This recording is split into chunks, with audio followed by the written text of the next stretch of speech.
Cet épisode est parfait pour toi. Tu vas comprendre comment aborder les sujets délicats sans s'exploser ni fuir. La clé pour tout ça, c'est simple. Il suffit de bien communiquer afin d'éviter que ça tourne mal et on va le faire ensemble, étape par étape, avec des méthodes qui sont simples pour que tu puisses les appliquer dans les prochaines conversations afin qu'elles soient beaucoup plus sereines. De quoi dire? Nous avons tous de quoi dire. De quoi à dire? Tout le monde a quelque chose à dire. Mais bien sûr que oui, tout le monde a quelque chose à dire. Tout le monde a quelque chose à dire. Alors, je pense aussi que nous avons tous de Nous quoi avons dire. tous de quoi à dire. Tout le monde a quelque chose à dire.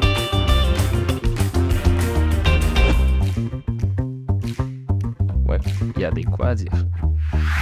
Bienvenue à De quoi dire, je m'appelle Ingrid Cabezas et c'est un plaisir de te retrouver à nouveau cette semaine. Si tu ne me suis pas encore, je t'invite à te souscrire et ne rien manquer des épisodes qui vont t'aider à mieux communiquer, à communiquer sainement avec les personnes dans ton entourage. Cet épisode s'appelle « Comment gérer ces conversations difficiles ?» et ça fait écho de l'épisode précédent où j'ai parlé de comment faire des critiques constructives et comment recevoir, mieux gérer ces critiques constructives. Alors, parlons de ces sujets qui fâchent. Pour te raconter une petite anecdote personnelle, je me souviens une fois où est-ce que je devais parler à une de mes amies qui était tout le temps en retard. Pendant une époque, oui, c'était moi qui étais tout le temps en retard et j'ai pris conscience de ça et j'ai changé cela. Et après ça, j'arrive généralement ponctuellement. Alors, tout le temps, promis. Mais une fois, c'était une de mes amies. Évidemment, j'avais peur de lui dire ce qui me dérangeait. J'avais peur de lui dire que ça me dérangeait, qu'elle arrive tout le temps en retard ou que je dois encore gérer tout mon calendrier, mes heures, mon travail, tout ce que je devais faire autour du fait qu'elle allait arriver tout le temps en retard. Finalement, en préparant bien mes mots, en choisissant bien ce que j'allais dire, comment j'allais les construire, j'étais capable de bien exprimer ce qui me fâchait, comment je me sentais, surtout face à ces retards et à ces annulations, comment ça avait impacté ma vie puisque je devais tout le temps changer mon agenda en fonction de ça.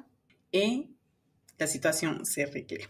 En communication, il est clair que ces conversations, oui, elles peuvent être difficiles, mais elles ne sont pas là pour créer des conflits. Au contraire, elles existent afin d'éviter.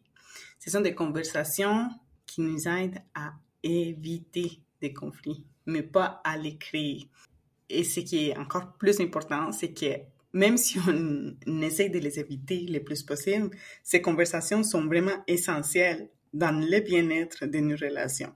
Des conversations telles que demander une augmentation, de dire à un colocataire, une colocatrice qui, il ou elle ne font pas sa part des choses à la maison, que c'est le bordel à la maison.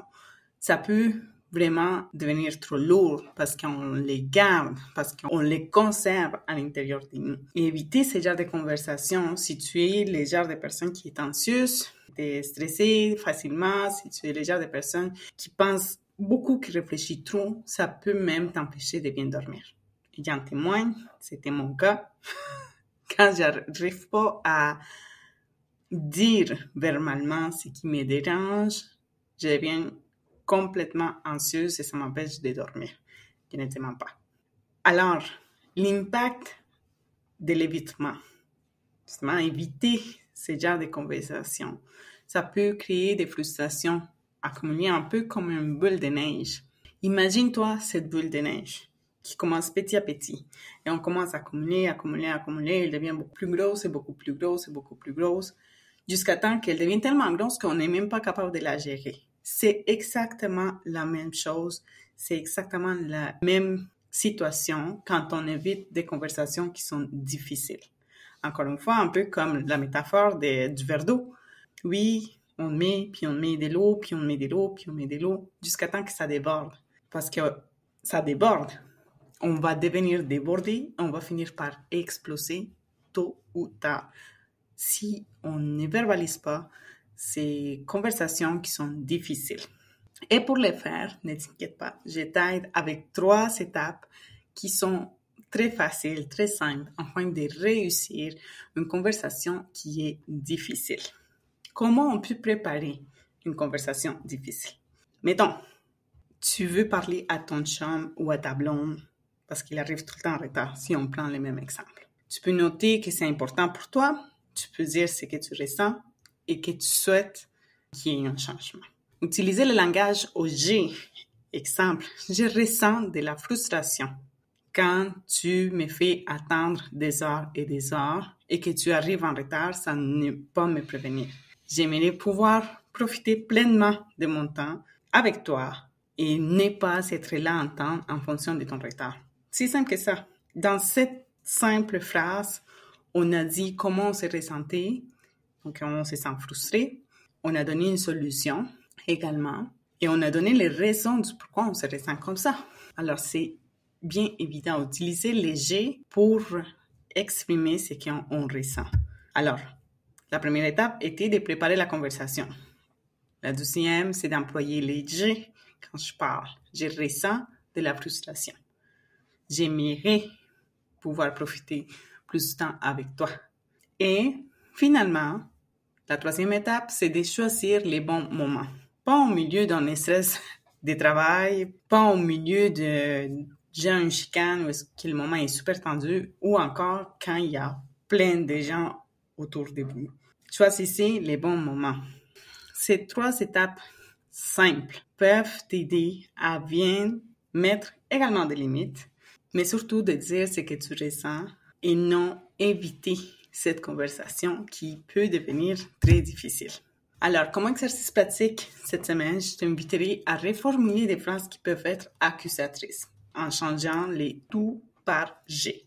Comme par exemple, au lieu de dire « tu ne m'écoutes jamais », tu pourrais dire parfaitement « je me sens ignoré quand je te parle et tu ne me réponds pas ». En changeant cette formulation des phrases, en mettant les tout vers nous, on se positionne comme nos sentiments. Nous, on se sent de cette façon. Et le fait de dire comment on se sent, ça nous permet de gérer les émotions pendant la conversation.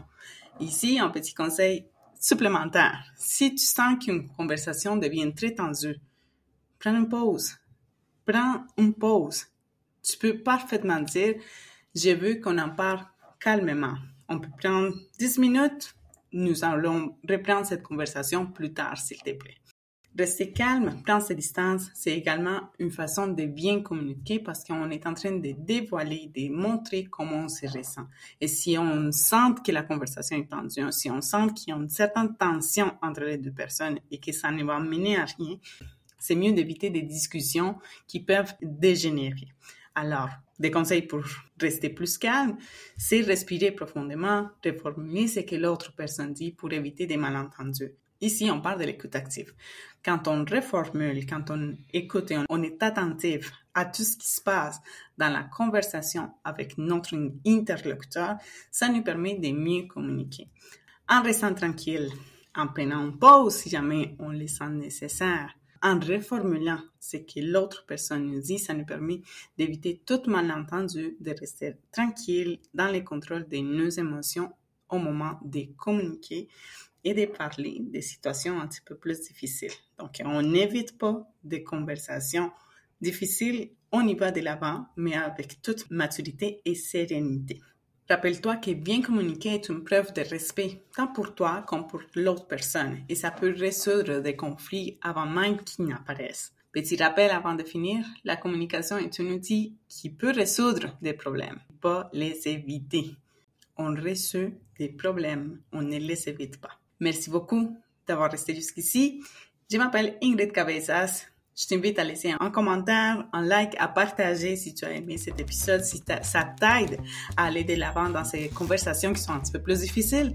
Ou encore, tu peux me suivre sur les réseaux sociaux où est-ce qu'on peut se partager des astuces ou des tips encore plus en détail de chacun de mes épisodes. Tu peux me retrouver partout comme Ingrid Cabezas ou retrouver les comptes Instagram d'Equatir. Sur ce, je te dis à la prochaine. Ciao, ciao. Bye bye.